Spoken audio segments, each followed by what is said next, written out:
Okay. I think I was just waiting for that little notification to show up on my screen.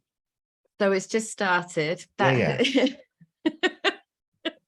Welcome to Courage Dear Heart, guys. This is Charli Wall, and I'm joined by Andrew Mckee today. Welcome, Andrew. Thank you. Welcome. Good to be here. Well, it's lovely to have you here, and you were a very popular guest on my circle community as a guest coach. So it's been something that I know we spoke about quite a long time ago. So this is a long time coming. So I really appreciate you being here.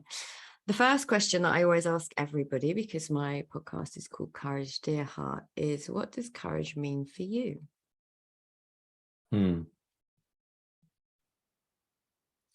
That's interesting.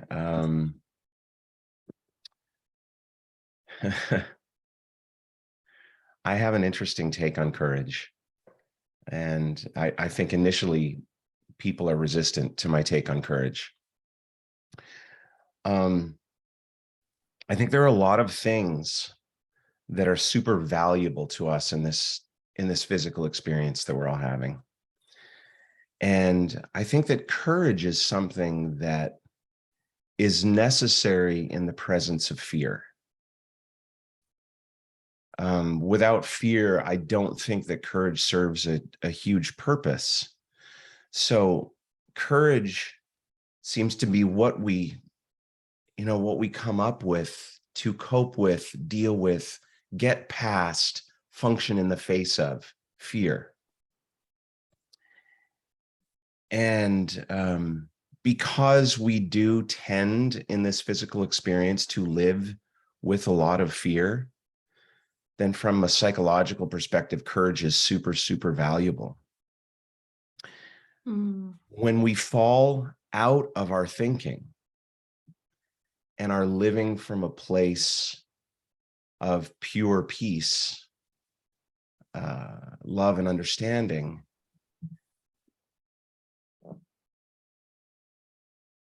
courage isn't really something that's necessary because there's no fear. And when I initially say that, a lot of people kind of go, and have some resistance to it. I'm not saying that courage is unnecessary at all. I think courage is super valuable in this physical experience when we are suffering from something, and it's a good place to go. It's something that's available to us. And I also think that love and fear don't exist in the same place at the same time, because they don't exist in the same place at all. Yeah, you're either coming from love or you're coming from fear with regards to your experience. Yeah, and they're completely different places. So I don't know if you recall the little drawing that I share. I am not. I think I've shared that with you before.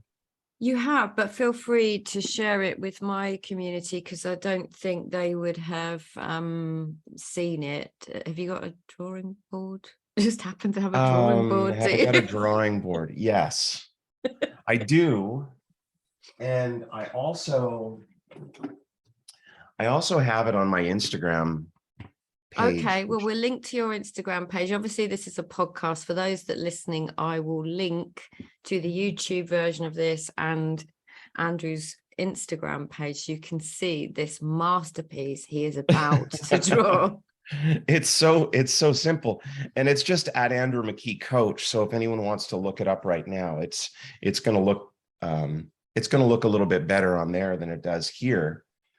But let me just for simplicity's sake draw it, and it's just a circle, and inside the circle are two words, which I am, which we're all pretty familiar with. And then outside the circle is everything else. Okay, I am not. I am not.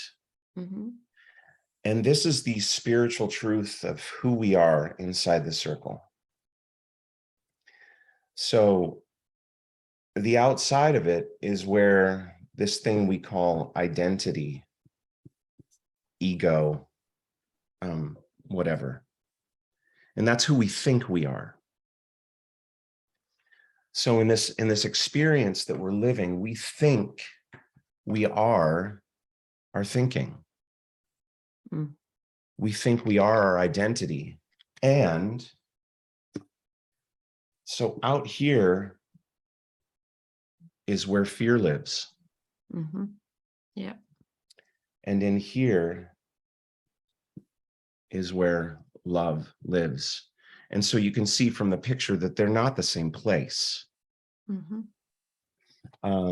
So it was maybe a bit longer of an answer to that question than you were expecting. But No, I'm never expecting anything. I yeah, love all the answers that come through. And I actually really love that answer, because obviously you and I teach about experience, what we're made of, who we actually are versus who we think we are. And I think that's actually a very wonderful visual for people, even if they can't see your picture at this point, to hear what you said, which is love and fear cannot exist at the same time, and courage is needed, quote unquote, when we're in fear. And I think that's a wonderful articulation, actually, of courage, because for me, the reason I called my podcast Courage Dear Heart was because I know I have personally shown, I think, so much courage. Or people used to say to me all the time, God, you've got so much courage. And actually, on reflection, I was in chronic fear. Most of the time, I just, for sure. it appeared like I was very courageous. So, I love that answer. And there is no too long or too short or any of that stuff. So, and I love that you call it courage to your heart. And I'm not sure if you mean it in the way that I'm about to speak it, but courage is a doorway. Like it's a doorway to your heart. So in that little picture, the thinking gets so thick outside of the spiritual truth of who we are that we can't find our way through it. And so when the thinking is so thick that we can't find our way through it, we forget that it's there. And then we're completely absent of the feeling we're looking for. And when we're absent of that feeling, life is suffering. And all we want is to feel better. That's it. And we give anything to feel better. Now, courage shows up as soon as we draw attention to fear. And as soon as we draw attention to something, then we find ourselves in awareness, which also is a word to describe the spiritual truth of who we are. And so the moment we find ourselves in awareness, a gap opens up in our thinking. And it's a gap to who we are. And then we start the feeling. So courage actually does take you to your heart. It's not something just that your heart maybe needs. It's actually a pathway. Just like hope. Like hope isn't something that we live in. Hope is a doorway to where we want to be. The possibility. Yeah, it's hope shows up. Hope lives kind of outside, but hope opens the door to what's inside. So I'd love for you to share, given what you've just spoken about, because I presume from your background, which I'm privileged to know, but the listeners may not be, that you perhaps didn't live in that place of of the absence of fear for a long time. And No. you were diagnosed with ADHD. Do you mind talking a bit about your experience of that, and what life was like for you before you came across the principles, please? Yeah. So life was suffering, mental suffering. And I just had a hard time.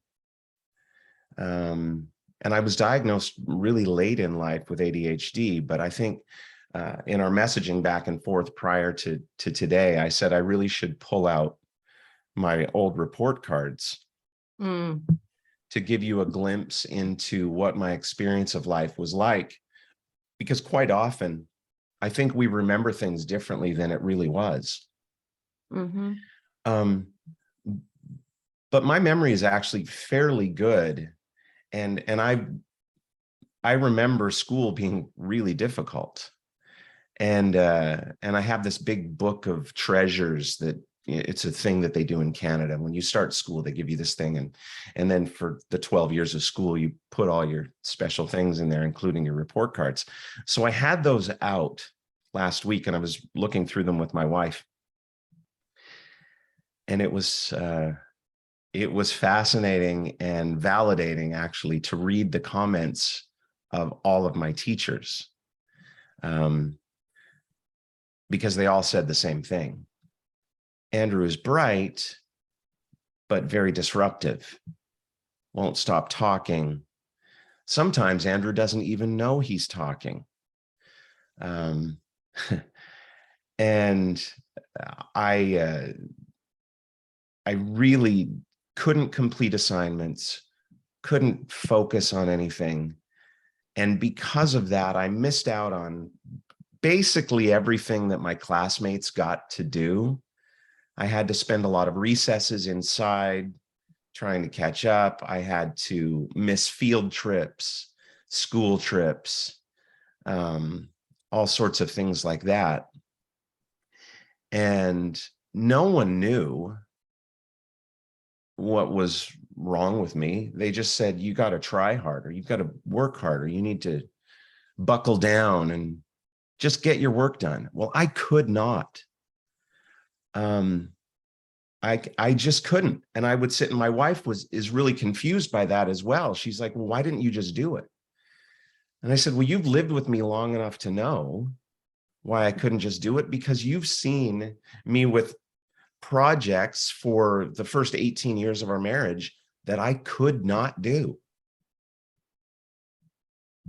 Couldn't get myself to do it. And I would sit down for hours sometimes, but the distraction of the shaken snow globe and my experience in my brain, which was shocking, was, and I thought everyone was the same as me.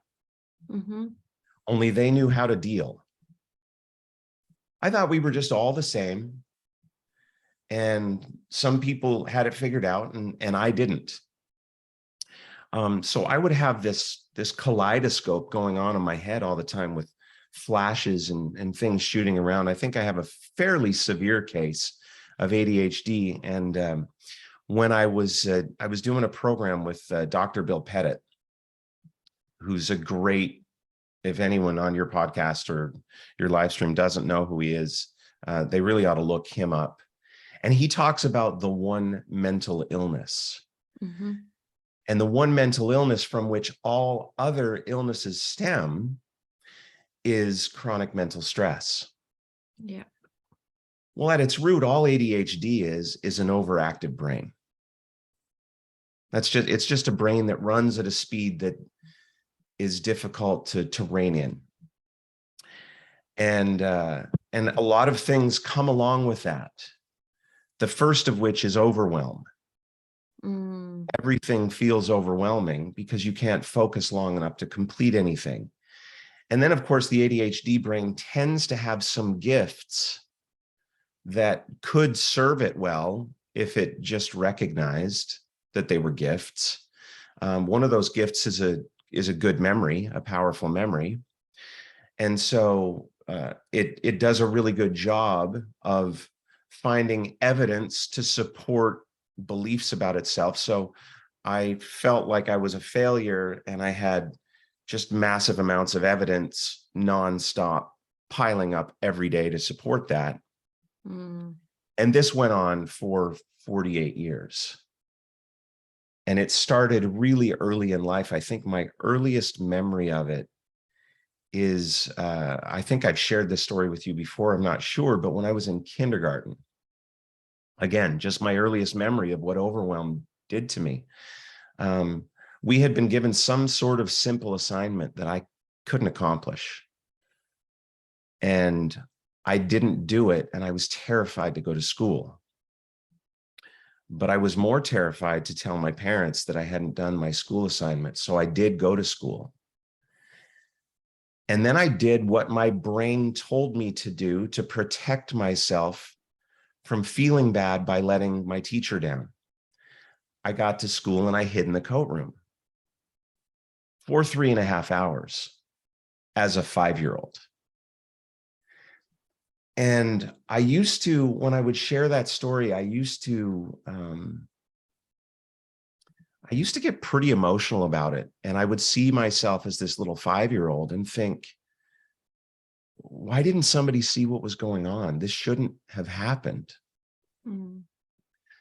I don't so much see it that way anymore, because I know that everything that led up to the experience that I had in 2018, where I saw the difference between who I am and who I thought I was, and I put a lot of thought into who I thought I was.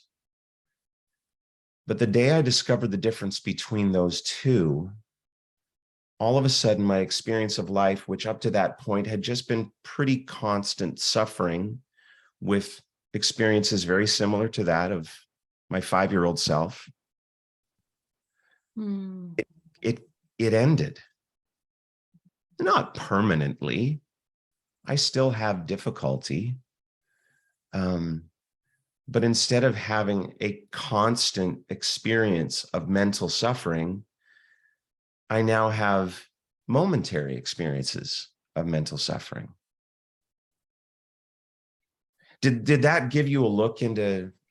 It did. It really did. Well, it was sort of a very powerful, actually, a very powerful look into what life is like with an ADHD brain, because it's not like you don't have ADHD anymore, is it? It's that No. you have experienced an insight about who you are versus who you think you are. And I had an email this week from someone who's in my community, who has done a couple of my programs that have really helped her, but she hasn't seen deeply enough still. So I didn't realize this at the time, but she's obviously been still looking. And the email said, your work was great. However, I've found that there is something actually wrong with me. I've got ADHD, which explains the overwhelm, which is, what you've said. I'm not sure if there's a difference between female ADHD and male ADHD. That's maybe a topic for another podcast. But what's I think it's probably more difficult for female ADHD because females tend to be more sensitive and more caring of how they're living life. And again, that's just a tendency. It's not how it is for everyone. But I tend to fall more in the female realm than the male realm when it comes to that. Highly sensitive, musical ability, deep thinker. I tend to be more on the female side of the spectrum, as a matter of fact. And we won't continue with this for very long, but when you have ADHD and live from the challenges of it, you can be a difficult person to live with, as I was for the first 18 years of my married life. So Jill and I were trying to figure out how to improve our relationship. So we're reading this book, Men Are From Mars and Women Are From Venus. I've heard of that one. Heard of it. I was reading it and kind of giving her the highlights, and halfway through I said, this is useless for us because I'm from Venus and you're from Mars. We have flipped roles entirely. So you must be the man in this relationship and I must be the woman, because that's what this book says. So anyway, to bring it back to your original question, the difference between male ADHD and female ADHD, I think there's a good bet that there's a lot more suffering with female ADHD than there is with male ADHD. Well, actually, that was sort of the second part of the question, and I hear you on the energetics, because I've done a lot of work myself on that since sort of my brilliant experience of the principles. So I really hear you in what you just said. I just want to acknowledge you for that. My question, the first part of my question is, what would you say to the lady that wrote me the email and said, there is actually something wrong with me because I have ADHD? Well, there is a challenge in the physical world when you have an ADHD brain. There's no question about that. Now, the assignment of there's something wrong with me, that might be something pretty different.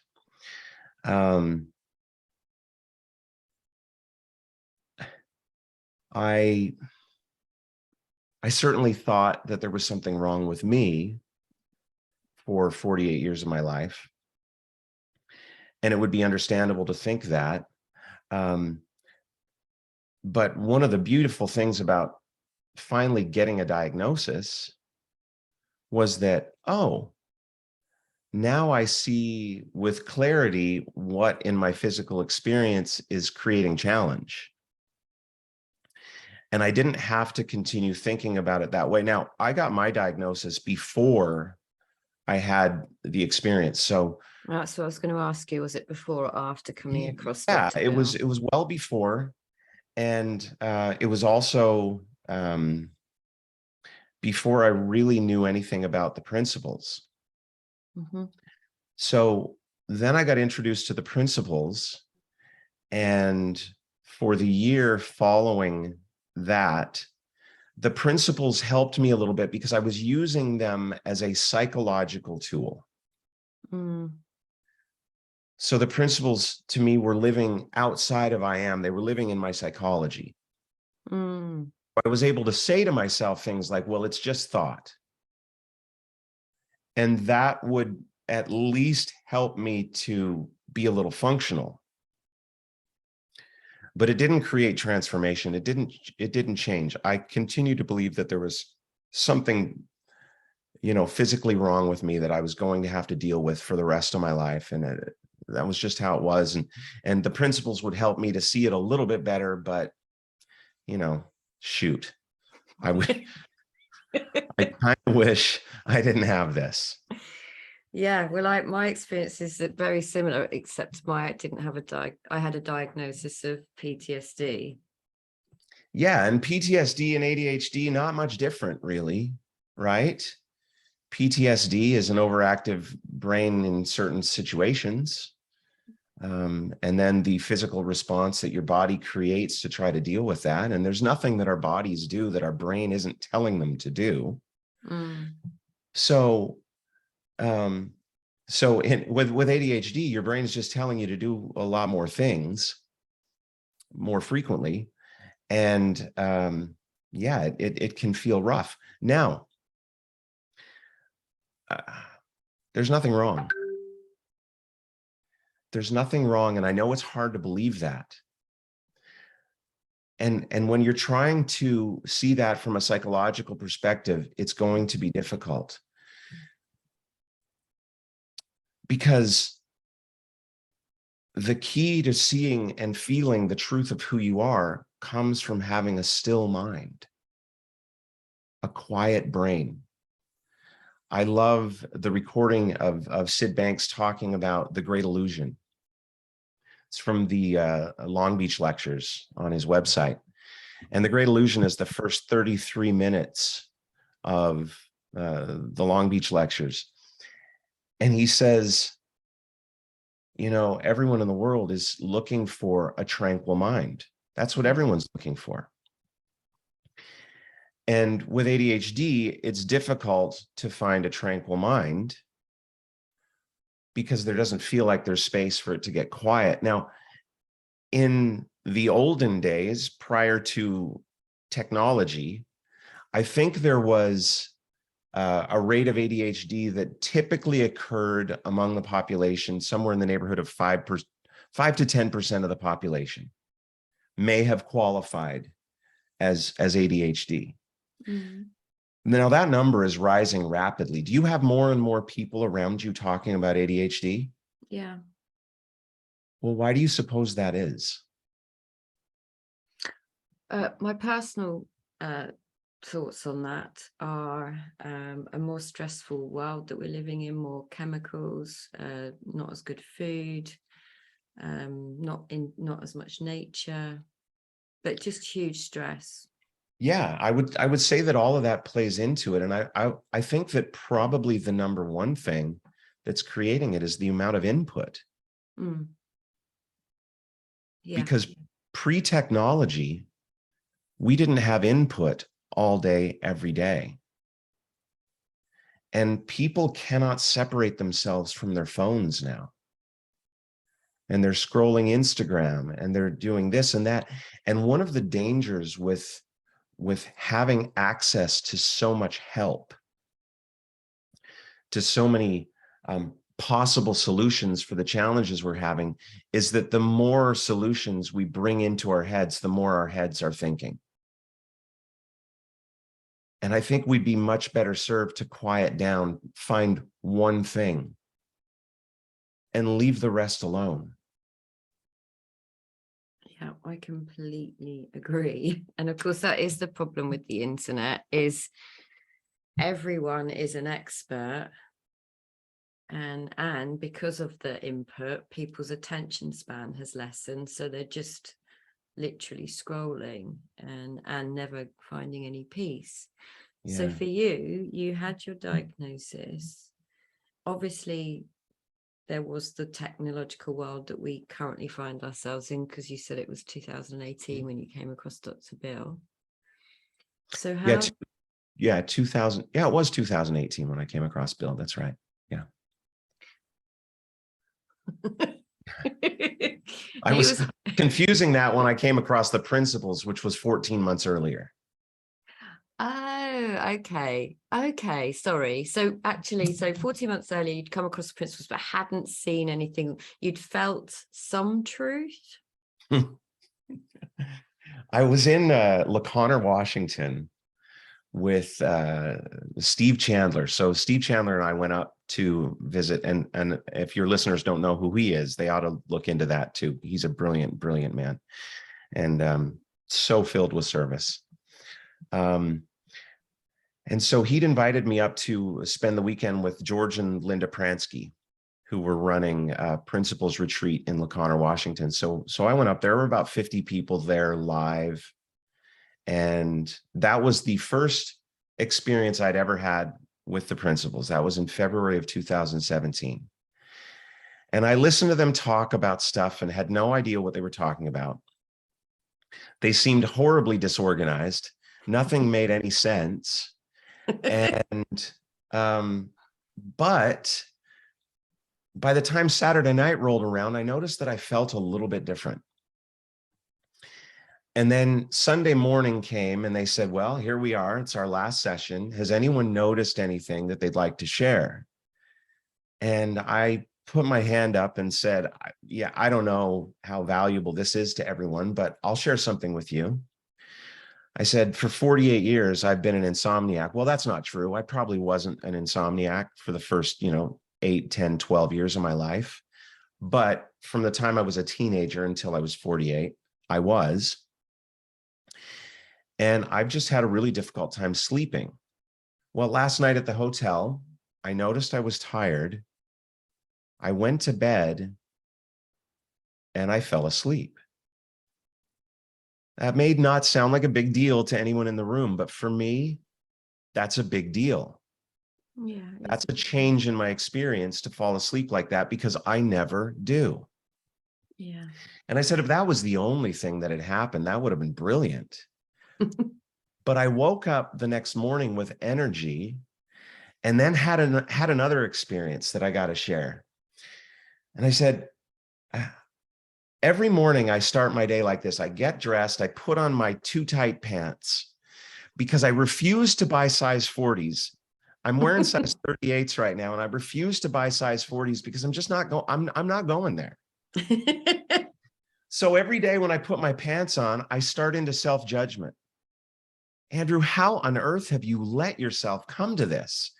And then when I'm trying to put my socks on, I can't bend over. It's a Herculean effort for me to get my socks on. So I'm trying to put my socks on every morning, and that's the way my day starts. And so every day I start with this misery and this self-judgment, and oh my gosh, you've let yourself go. Anyway. And I said, but this morning was different. This morning it occurred to me to put my socks on first, so I wouldn't have to struggle with my too tight pants. And of course, everyone is laughing. And I said, I put my socks on, and I was so proud of the experience. I felt good. I didn't judge myself. I'm like, oh, that was easy. And I don't want to expose you to the visual, but I did get up and walk around for a little bit going, this is great.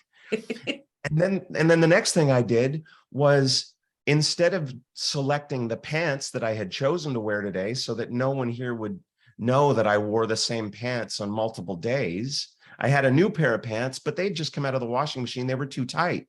So instead of choosing those, I chose my travel pants, which I'd worn on the day I arrived here and the whole first day of the seminar, because they were stretched out. So I'm wearing my first day travel pants, and I feel great about it. And Linda said something which was really confusing to me. She said, that right there is a whole weekend seminar. If that's all you have. And I'm like, what do you mean? What do you mean that right there is a whole weekend seminar? So when you say, did I have any insights in the beginning? Yes.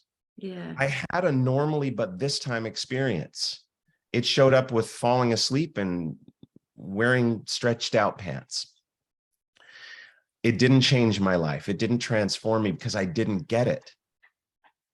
I didn't get that my normally, but this time was indicative of possibility. Yeah. And hope. Yeah. I thought it was a one-time occurrence. I didn't realize that my entire experience of life could change because I was still stuck in thinking, oh, I have to figure out how to think that way every day. What had you talk about that experience then when they asked the question? Because Well, I was feeling pretty good about it just then because I was in that experience. But let me tell you, by the time I got on the plane and flew home, I was back out of it.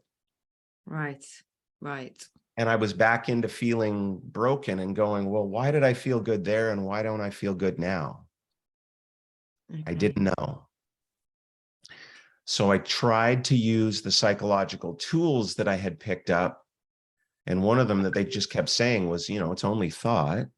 It's just thought. Well, it's just thought only goes so far.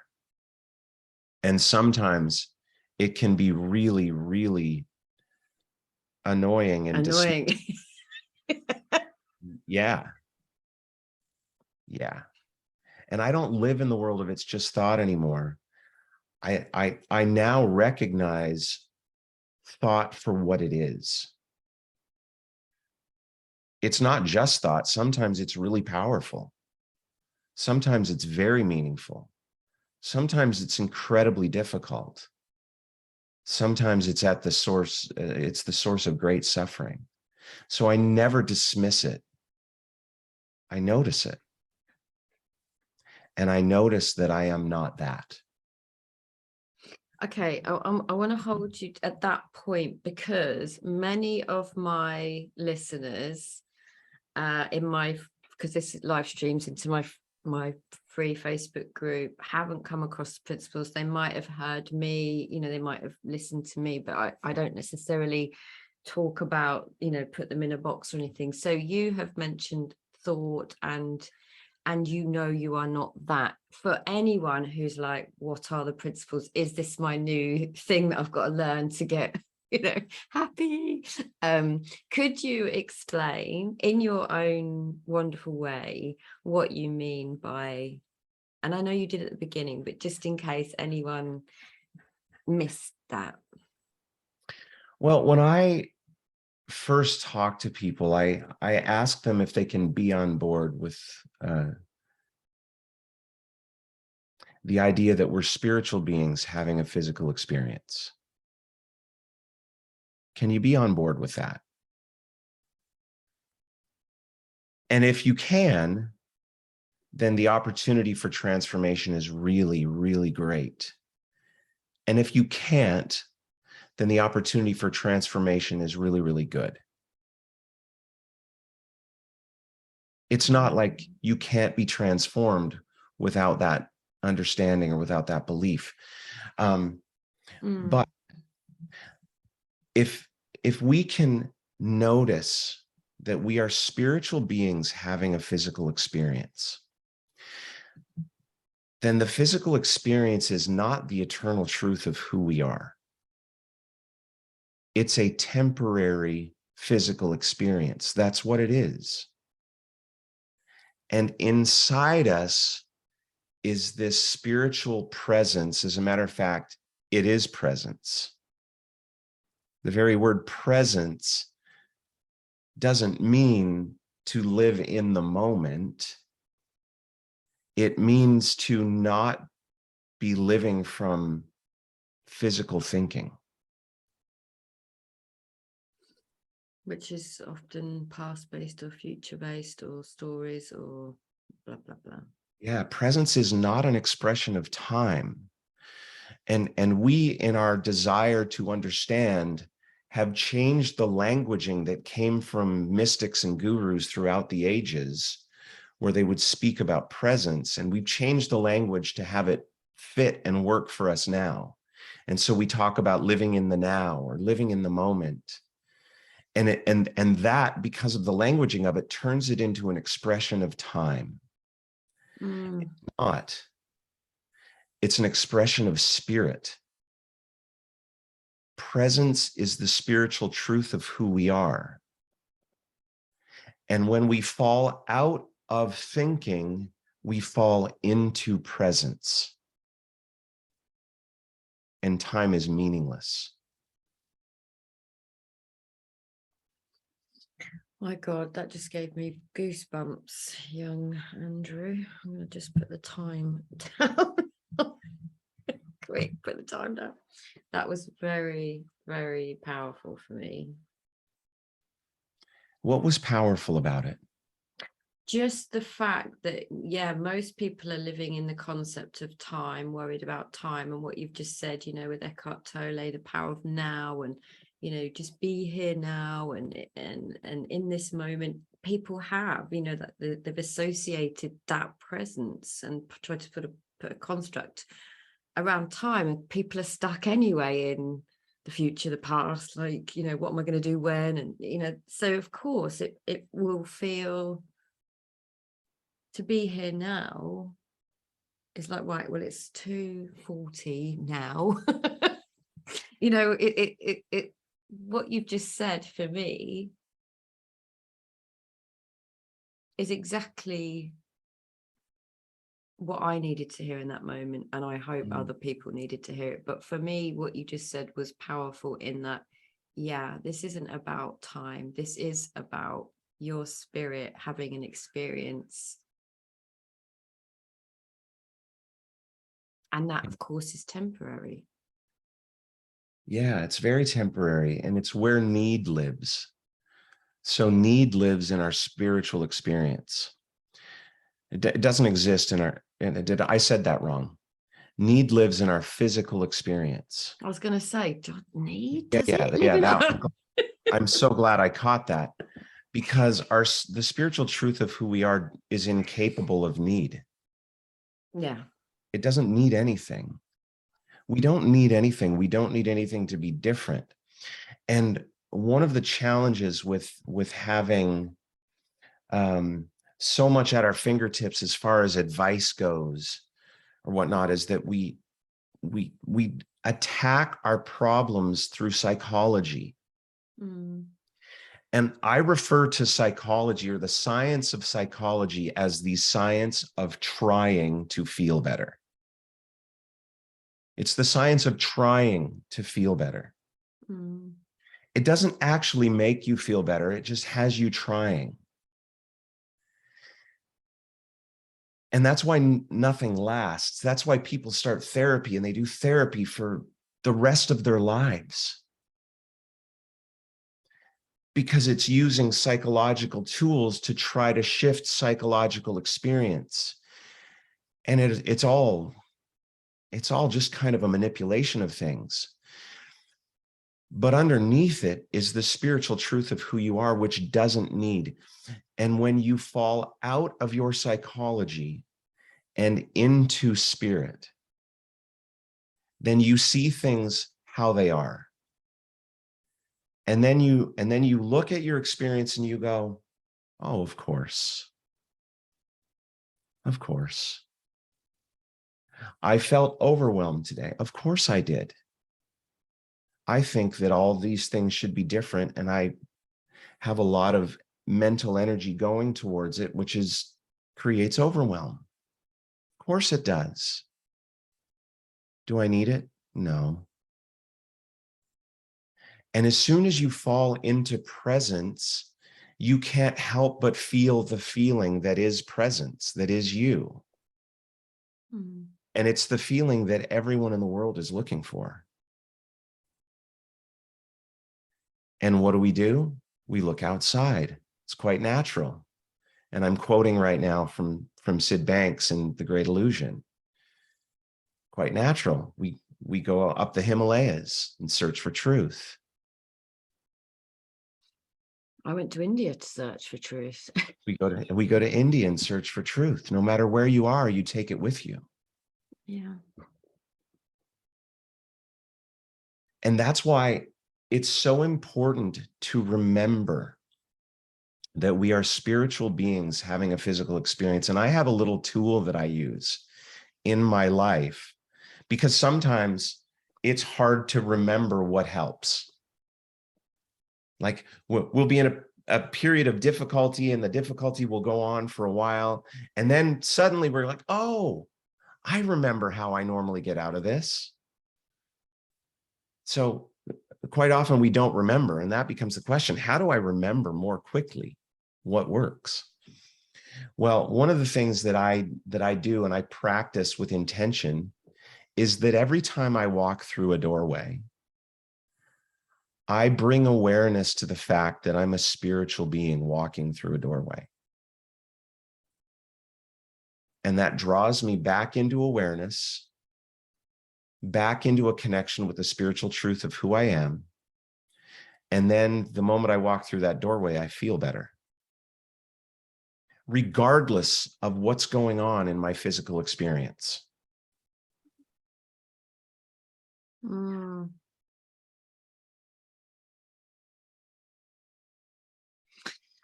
So, Andrew, we are unfortunately running out of time, and I could probably have spoken to you for another 45 minutes, if not longer. What would you say to, as a sort of final word, and all of your words have been rather wonderful, so thank you, but what would you say to someone who was really struggling and had ADHD or had some sort of suicidal ideation? What would you say to them at this point?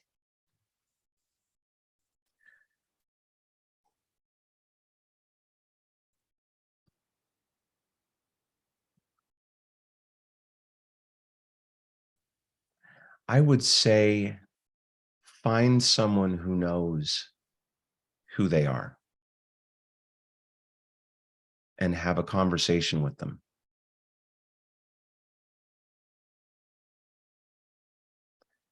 You're not alone.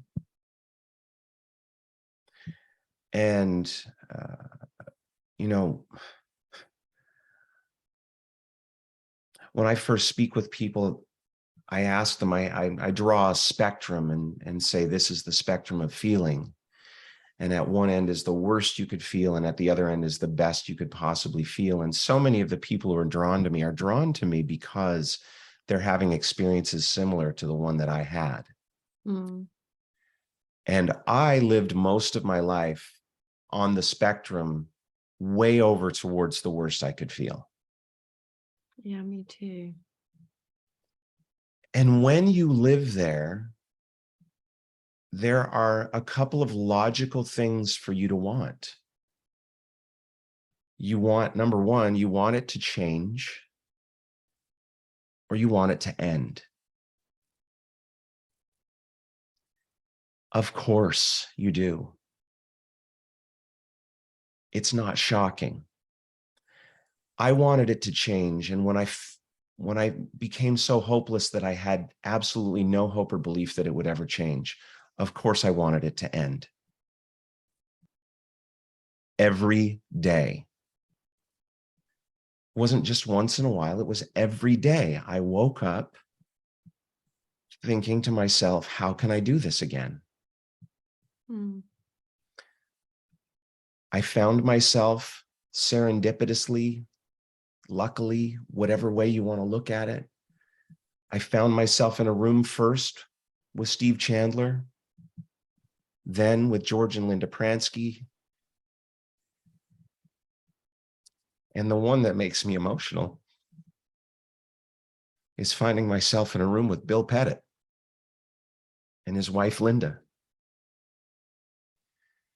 Because there was something about the gentleness that they had, the real, genuine gentleness and compassion. I knew they knew something I didn't know. I really knew Bill knew something I didn't know.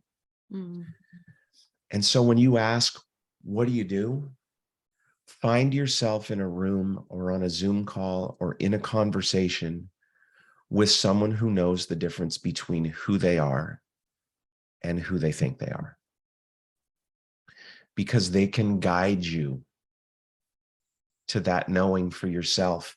And inside of that knowing is the feeling that will move you immediately across the spectrum, out of suffering and into what feels impossible for you right now, but the absolute pure joy and love that lives at the other end of the spectrum. It's not outside you, it's inside you. All you need is someone to help guide you to see it and feel it. That is a brilliant answer. Thank you so much for your time, Andrew, and it's just been an absolute joy to listen to you again. I know that, as I've said, you're a guest for my circle, ladies, but yeah, this has been extraordinary, and I think it will bring hopefully a lot of hope and peace to the listeners, whomever's meant to hear it. So thank you so much. You're so welcome. And I've loved being here. I've loved being with you. Yeah, so and just for those of you listening, Andrew got up. It's 6 o'clock where he lives in Canada in the morning. I love that. Thank you so much. Mwah. Take care of yourself. You're so welcome. Bye-bye.